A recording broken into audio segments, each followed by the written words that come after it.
नमस्कार, नक्षत्र दुनिया चैनल में आप सभी का हार्दिक स्वागत है। मित्रों, आज के वीडियो में हम बात करेंगे राहु से शुक्र किस भाव में स्थित हैं।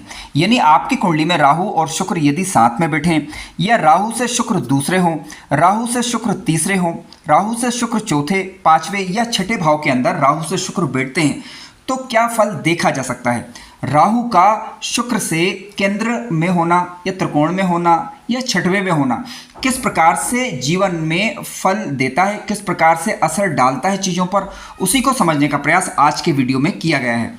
यदि आप चैनल पर नए हैं तो चैनल को सब्सक्राइब अवश्य करें। वीडियो ज्ञानवर्धक लगे तो लाइक भी करें। आइए शुरू करते हैं।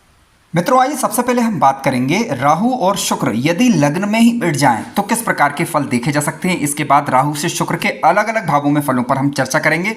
देखिए, राहु की यदि हम बात करें किसी भी कुंडली के अंदर, किसी भी लग्न कुंडली में यदि राहु लग्न के अंदर बैठते हैं तो आप सभी जानते हैं कि राहु एक प्रकार का भ्रमात्मक किस्म का ग्रह है। यानी राहु अपने असर को कभी भी नहीं छोड़ता, चाहे आपकी कुंडली किसी भी लग्न की क्यों ना हो। राहु ग्रह यदि लग्न में बैठेगा तो निश्चित रूप से कहीं ना कहीं जातक को चालाक बनाएगा, मानसिक भ्रम का शिकार भी कभी कभी ये बना सकता है। ठीक है, इसके अलावा जातक जो है वो दूसरे लोगों पर आसानी से विश्वास नहीं करेगा, बल्कि उल्टा दूसरों से काम निकलने वाला ऐसा जातक होता है। ये राहु का गुण होता है यदि राहु लग्न के अंदर बैठ जाए। राहु लग्न में यदि बैठा है तो जातक कई बार ये नहीं सोचता, यदि शुभ ग्रह का प्रभाव ना हो तो, कि क्या सही है और क्या गलत है। यानी वह अपने जीवन की प्रगति के लिए हर वह मार्ग चुनने की चेष्टा कर सकता है। इस बात की आशंका बनी रहती है यदि राहु ग्रह लग्न में आकर बैठ जाए। इसके विपरीत यदि शुक्र ग्रह की यदि हम बात करें तो शुक्र ग्रह आप सभी जानते हैं कि शुक्र यदि लग्न में होता है तो जातक का जो जीवन है वो लग्जरियस प्रकार का बनाता है। जातक खर्च करने के बारे में नहीं सोचता कई बार, यानी जरूरत से ज़्यादा भी ऐसा जातक जो है खर्च कर सकता है यदि शुक्र ग्रह लग्न के अंदर बैठ जाए। शुक्र हालांकि आकर्षण बढ़ाता है, ध्यान रखिएगा, शुक्र ग्रह यदि लग्न में बैठा है तो जातक के जीवन में आकर्षण बना रहता है, विशेष रूप से विपरीत लिंगी के प्रति आकर्षण बना रहता है। इंद्रिय सुख के प्रति जातक जो है ललायत होता रहता है यदि शुक्र ग्रह लग्न में आकर बैठ जाए। लेकिन आज की वीडियो में क्योंकि हम बात कर रहे हैं शुक्र और राहु यदि एक साथ बैठ जाए तो क्या फल होंगे। देखिए, विशेष रूप से यदि लग्न भाव के अंदर ये युति बनती है तो इस प्रकार के फल जिसके भी मैं बात करने जा रहा हूं अधिक होंगे। लेकिन हाँ, शुक्र और राहु की युति किसी भी भाव के अंदर बनती है तो लगभग आपको यही फल देखने को मिलेंगे। लेकिन अब फिर उस स्थिति में आपको लग्न में ग्रहों की स्थिति पर विचार करना होगा और इसके अलावा पंचम भाव की स्थिति भी देखनी होगी। देखिए, राहु और शुक्र जब कभी भी एक साथ बैठ जाते हैं तो ये बनाते हैं लंपट योग। लंपट माने क्या? देखिए, लंपट का तात्पर्य है कि विपरीत के प्रति आवश्यकता से अधिक झुकाव हो जाना। जरूरी नहीं है कि ये चीजें बाहर प्रकट हों, लेकिन आंतरिक रूप से इस प्रकार की स्थितियों को निर्मित ये कई बार कर देता है। व्यर्थ का भटकाव जीवन काल के दौरान बना सकता है कई बार। ठीक है, जातक जो है व्यर्थ की चीज़ों के प्रति उसका भटकाव रह सकता है। अनावश्यक रूप से जातक जो है जीवन में भटकाव रहता है, व्यर्थ की बकवास करने वाला कई बार हो सकता है, क्योंकि कई बार जो होता है वो लोगों को दिखाने के लिए नहीं, अपना करेगा थोड़ा और बताएगा अधिक। इस प्रकार की प्रवृत्तियां आ सकती हैं। विशेष रूप से लग्न भाव के अंदर ये युति बने या फिर किसी भी भाव के अंदर ये युति बन जाए और राहु की दृष्टि कम से कम जो है लग्न भाव पर हो जाए तो ध्यान रखें कि हालांकि ये मान सम्मान भी दिलवाता है। ठीक है, राहु शुक्र की युति यदि बन रही है तो मान सम्मान का भी ये कारक ग्रह होता है। ध्यान रखें कि मान सम्मान तभी होगा कि जब व्यक्ति अपनी चित्त वृत्तियों को स्थिर करे और लग्न पर शुभ ग्रहों का प्रभाव हो, पंचम पर और चंद्रमा पर शुभ ग्रहों का प्रभाव होना चाहिए इसके लिए। लेकिन मान लीजिए इसके विपरीत शुक्र और राहु की युति आपकी कुंडली के किसी भी भाव के अंदर बन रही है तो इसका तात्पर्य है कि कहीं ना कहीं वैवाहिक सुख में ये कमी की तरफ ये संकेत करता है। ऐसा क्यों? देखिए, कारण उसका ये है कि हो सकता है कि जातक या जातिका का रुझान एक्स्ट्रा मैरिटल अफेयर्स की तरफ हो, भले ही प्रकट ना हो, आंतरिक रूप से हो, या फिर विपरीत के प्रति जरूरत से ज़्यादा आकर्षण के कारण वह अपने यानी सामाजिक स्तर पर ध्यान ना दे। इस प्रकार की स्थितियां ये निर्मित करता है। हालांकि जातक विवेकी होगा, लेकिन यहाँ पर देखिए, शुक्र राहु की युति यदि बनती है तो जातक को सोच समझकर निर्णय करना चाहिए। क्या सही है और क्या गलत है, इस पर विचार करें। और यदि शुक्र राहु की युति पर किसी शुभ ग्रह का प्रभाव पड़ जाता है तो निश्चित रूप से यह युति फिर जातक को जीवन में मान सम्मान भी दिलवाएगी और भौतिक रूप से जातक संपन्न होंगे। शुक्र राहु की युति ये भी बताती है कि कहीं ना कहीं जातक अपने धन को पकड़ कर रखने वाला, ठीक है, यानी व्यर्थ में खर्च करेगा और कब नहीं करेगा, ये थोड़ा समझने वाली बात है। शुक्र राहु की युति पर शुभ ग्रहों का प्रभाव हो तो इसका तात्पर्य कि जातक अपने धन को का इस्तेमाल सही ढंग से कर पाएगा, इस बात की संभावना बढ़ जाती है। हालांकि पूर्ण रूपेण जानकारी के लिए जरूरी हो जाता है कि जिस कुंडली के में युति बनी हुई है, किस भाव के अंदर बनी हुई है, किन राशियों के अंदर बनी हुई है, शुक्र या राहु कारक है या नहीं, इन बातों पर ध्यान देना जरूरी हो जाता है। लेकिन आज की वीडियो में केवल हम मोटे तौर पर ये समझने का प्रयास कर रहे हैं कि शुक्र यदि राहु से के साथ हो या राहु से अन्य भावों में हो तो किस प्रकार के फल मिल सकते हैं। तो आइए बात करते हैं कि राहु से शुक्र यदि दूसरे हो जाएं तो किस प्रकार के फल हो सकते हैं।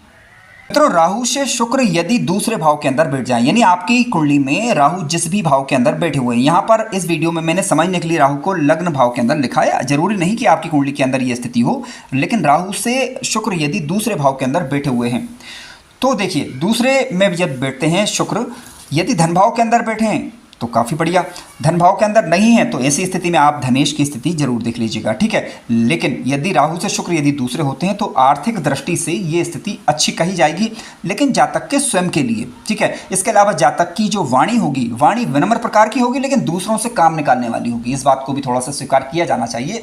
जातक कई बार सत्य बोलेगा, कई बार असत्य भी बोल सकता है, लेकिन अपने स्वार्थ के लिए, तो यहाँ पर थोड़ा सा स्वार्थी बनने से थोड़ा सा बचना चाहिए। इसके अलावा राहु से शुक्र यदि दूसरे हो जाएं तो ऐसी स्थिति में कहीं ना कहीं स्वास्थ्य संबंधी समस्याओं को भी जन्म दे सकते हैं, लेकिन इसका मुख्य कारण जो बनता है वह बनता है आपका खान पान। तो खान पान में यहाँ पर सावधानी रखनी चाहिए, ठीक है। इसके अलावा आहार विहार में भी सावधानी बरतने की आवश्यकता हो जाती है। लेकिन यदि आप ऐसा नहीं करेंगे तो क्या होगा, शुक्र जनित रोगों के शिकार हो सकते हैं। शुक्र जनित योगों के शिकार होने का तात्पर्य शुक्र से संबंधित बीमारियां, ठीक है। तो वहां पर थोड़ा संयम बरतें। इसके अलावा खान पान का ध्यान रखने के साथ साथ आप वाणी का भी ध्यान रखें कि कई बार अपने स्वार्थ के लिए यानी असत्य बोलने से बचें। और यानी कुल मिलाकर कहने का तात्पर्य इंद्रिय संयम भी यहाँ पर जातक को थोड़ा सा बरतना चाहिए और छिपे हुए कार्यों से बचना चाहिए। और कोई भी ऐसे कार्य जो कि उसकी प्रतिष्ठा को आँच पहुँचा सकते हैं तो वहाँ पर थोड़ा सा बचने का प्रयास करना चाहिए। और ये ध्यान दें कि यदि आपका लग्नेश प्रभावित हो रहा है और साथ साथ यदि सूर्य की स्थिति भी खराब हो तो निश्चित रूप से यहाँ पर बचाव आवश्यक हो जाता है। मित्रों, आइए अब बात करते हैं कि राहु से शुक्र यदि दूसरे हो जाएं, राहु से शुक्र यदि तीसरे हो जाएं तो किस प्रकार के फल हो सकते हैं। देखिए, राहु से शुक्र यदि तीसरे हो जाते हैं तो क्या होगा। देखिए, राहु से शुक्र यदि तीसरे होंगे तो शुक्र से राहु जो है वो 11वें भाव में चले जाएंगे, ठीक है। तो लेकिन बात कर रहे हैं हम राहु से शुक्र की, तो इसी संदर्भ में इस बात को समझने का थोड़ा सा प्रयास कीजिएगा। राहु से शुक्र यदि तीसरे होते हैं, अब तो जातक क्या होगा, पराक्रमी होगा, मेहनती होगा। लेकिन किस प्रकार का मेहनती, वो अपने जीवन में लग्जरियस लाइफ को चाहेगा, ठीक है। मेहनती होगा क्योंकि ये मंगल वाला मेहनती नहीं है, शुक्र वाला मेहनती है, ठीक है। जातक अपने दिखावे के लिए, अपने शौकों को पूरा करने के लिए जीवन में मेहनत तो करेगा और निश्चित रूप से भाग्य का साथ भी उसे मिल पाएगा, किसी विपरीत का सहयोग भी उसे मिल पाएगा इस कार्य के लिए और अपने जीवन में उन्नति वह कर पाएगा। यानी जातक अपने भाग्य को स्वयं बनाएगा और स्वयं ही जो है अपने मेहनत के परिश्रम के दम पर जातक अपने जीवन काल को उन्नत करेगा, उसका भाग्य का निर्माण भी वह कर पाएगा। यानी स्थिति अच्छी कही गई है। अब देखिए, शुक्र से जब राहु से शुक्र अब तीसरे होंगे तो शुक्र से राहु 11वें होंगे, तो निश्चित रूप से ये स्थिति भी उत्तम मानी गई है। कोई भी पापक ग्रह हो, चाहे वह 11वें भाव के अंदर यदि अब बैठ जाए, लेकिन आप क्योंकि यहाँ पर लग्न में बैठे हुए हैं तो निश्चित रूप से जातक परिश्रमी होगा, मेहनती होगा और अपने कार्यों को निकालने में सक्षम होगा। यानी जहाँ जैसा जरूरत होगी वैसा व्यवहार जातक करता है। मित्रों, आइए बात करते हैं कि राहु से शुक्र यदि चतुर्थ हो जाएं। देखिए, चतुर्थ भाव में शुक्र ग्रह का बैठना सामान्य दृष्टि से ठीक कहा जाता है। क्यों? क्योंकि देखिए, यदि आपकी कुंडली के चतुर्थ भाव में ही शुक्र यदि बैठ जाए तो क्योंकि चतुर्थ भाव में शुक्र जो है अति विशिष्ट कारक के ग्रह माने जाते हैं।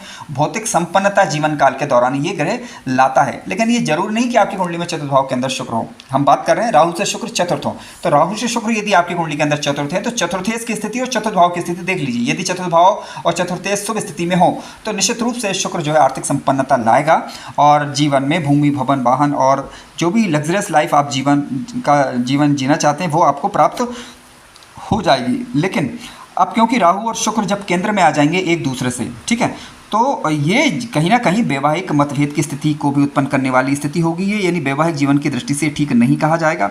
और आर्थिक संपन्नता हालांकि रहेगी और भूमि, भवन, वाहन इत्यादि सुखों से मिलेगा। कार्य क्षेत्र में भी कहीं ना कहीं लाभ होगा, लेकिन सामाजिक मान, पद, प्रतिष्ठा की दृष्टि से ये स्थिति उत्तम नहीं कही जा सकती। कुल मिलाकर मित्रों, राहु से शुक्र यदि पंचम भाव में बैठ जाएं, यानी जिस भी भाव में राहु बैठे हैं वहाँ से यदि शुक्र 5वें हो जाएं तो ये त्रिकोण का संबंध कहलाएगा।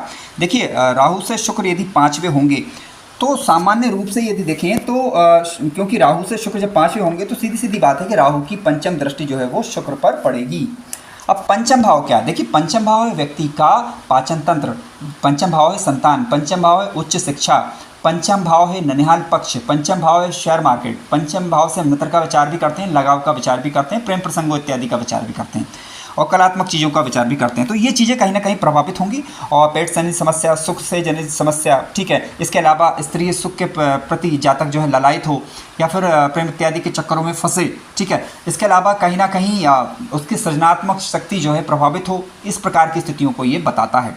और यानी शुक्र पर राहु की दृष्टि पड़ना सामान्य दृष्टि से ठीक नहीं होगा और जातक जो है अनाप शनाप खर्च कर सकता है, यानी आवश्यकता से अधिक खर्च कर सकता है।